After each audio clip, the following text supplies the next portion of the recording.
যে আমাদের মশলা আপনাদেরকে দেখাচ্ছি। এই যে এখন খিচুড়ি পাকাবো।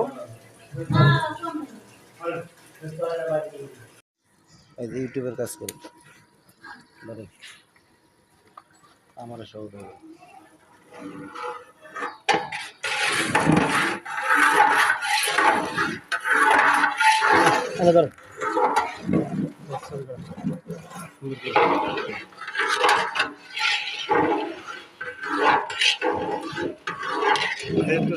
বাইরের চেহারা দেখা যায়।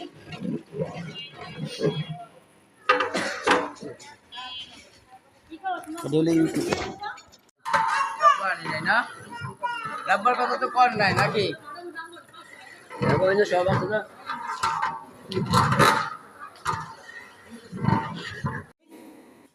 এই যে এক পাতিল হয়েছে আর এক পাতিল এখনো চুলায়।